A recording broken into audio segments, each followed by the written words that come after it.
Exit poll खासकर axis माई India के पिछले 10 साल से लगातार हम लोगों ने किए हैं और हमारे द्वारा किए गए इस चुनाव के पहले 69 चुनाव जिसमें 2 लोकसभा के चुनाव शामिल हैं, 65 टाइम्स पे हमने जो रिजल्ट आने वाले हैं हू बहू हमारे प्रेडिक्शन साबित हुए हैं। तो जहां तक विश्वसनीयता का सवाल है, जो लोग भी कहते हैं एक बार वो हमारे ट्रैक रिकॉर्ड पे नजर मार लें तो उनको संतुष्टि हो जाएगी, मुझे ऐसा लगता है। और ये जो 69 टाइम्स किए और 65 करेक्ट हुए हैं, उसमें सभी विपक्षी पार्टियां कभी न कभी जीती है, including Congress party. Congress party के शीर्ष नेता है राहुल गांधी और वो कह रहे हैं कि ये जो आपका एग्जिट पोल है ये तो मोदी पोल है, ये तो कैसी पोल है।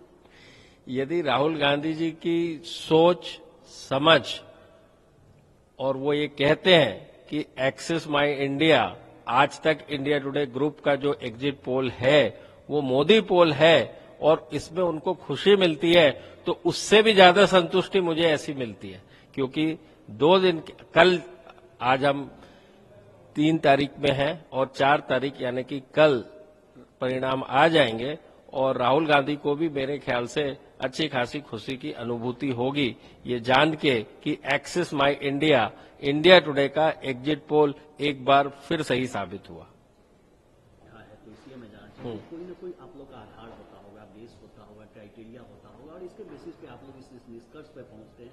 क्योंकि इतना लंबा फेज इलेक्शन हुआ 7 फेज और इसके बाद आप बताते हैं कि इस पार्टी को इस राज्य में इतना % वोट मिल रहा है, ऐसे बजट मिल रहा है, इतनी सीटें मिल रही।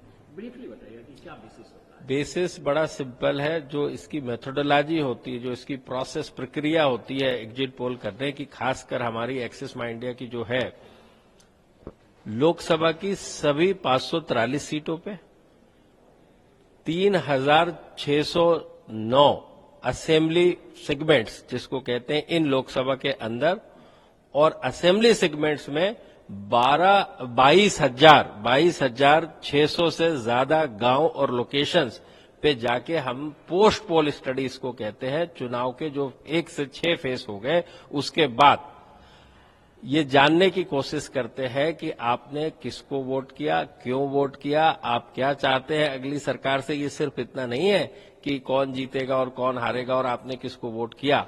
पहले तो हम उनकी समस्याओं को जानने की कोशिश करते हैं, उसके बाद ये पूछते हैं यदि आपकी ये समस्या, ये विषय है, इश्यूज है, तो आप किसको उपयुक्त पाते हैं इनका समाधान करने में और किस आधार पर आप ये मानते हैं कि जो भी आप चुन रहे हैं वो सही व्यक्ति, सही पार्टी और सही सरकार होगी। और इसको हम रिप्रेजेंटेटिव सैंपलिंग कहते हैं, यानी कि across the demography and geography. Demography क्या होती है? जनसांख्यिकी, जो कि एक जनमानस है, एक मानव जो है वो किस उम्र का है, किस जेंडर का है, किस रूरल अर्बन यानी कहां पर वो रहता है, ग्रामीण या शहरी क्षेत्र में। उसके बाद उसकी एजुकेशन लेवल, इनकम लेवल, वो क्या काम करते हैं, ऑक्यूपेशन लेवल। तो आप हमारी यदि डिटेल्ड रिपोर्ट देखेंगे उसमें इन सारी बातों का जवाब पाएंगे कि इन सब ने, महिला पुरुष ने कैसे वोट किया, किस व्यवसाय के जो व्यक्ति है, कि जो कारपेंट्री वर्क में है, जो सर्विस में है, जो व्यवसाय करते हैं, जो लेबर है, उन सब ने किस तरह से, कैसे, किस पार्टी को और क्यों वोट किया। इसके सारे जवाब जो है आपको एक्सिस माई इंडिया की विस्तृत रिपोर्ट में मिल जाएंगे। और टोटल हमारा सैंपल साइज था 5,82,000 लोगों से ज्यादा बात की हमने इन 43 दिनों के दौरान। और इतना ही नहीं है, ये 45 डिग्री टेम्परेचर में, और हमारी जो प्रोसेस है वो कोई टेलीफोनिक इंटरव्यू नहीं है। हम रूबरू होके लोगों के घर में पहुंच के, चुनाव हो जाने के बाद, एग्जिट पोल तो बैन है, उसका मतलब है चुनाव हो जाने के दूसरे दिन से हम ये सारी रायशुमारी करते हैं।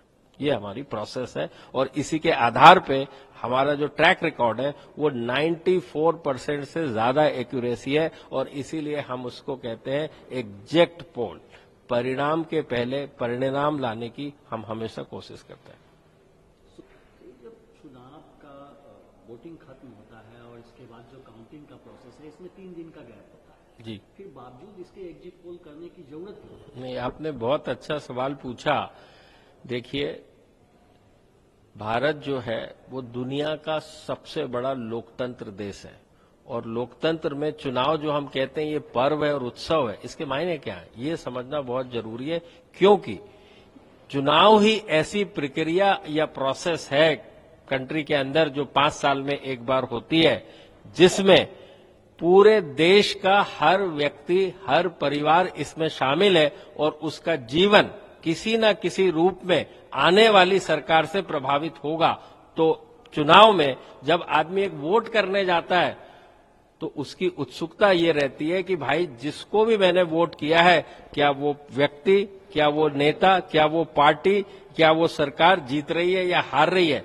हाँ, आपने जैसे कहा काउंटिंग दिन के दिन तो इस सबके जवाब मिल जाएंगे, लेकिन आपको जवाब का काउंटिंग डे के दिन, रिजल्ट के समय क्या नहीं मिलेगा वो मैं बताता हूं आपको। किस व्यक्ति ने या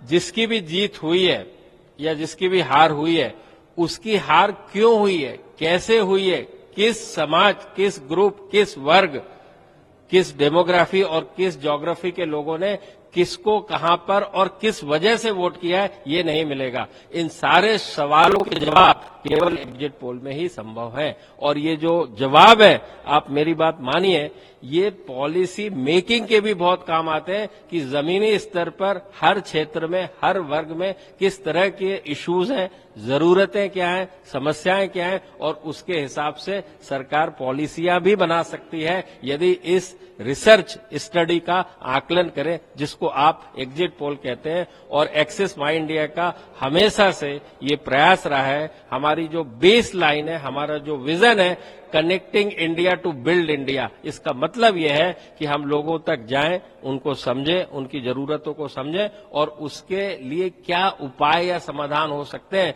रिस्पेक्टिव स्टेक होल्डर, चाहे वो गवर्नमेंट हो, चाहे वो कॉरपोरेट हो, चाहे वो एनजीओज हो, उसका समाधान ला पाए हमारे डायग्नोसिस, जिसको हम प्रक्रिया कहते हैं, उसके आधार पर, जिसका नाम है एग्जिट पोल रिसर्च स्टडीज।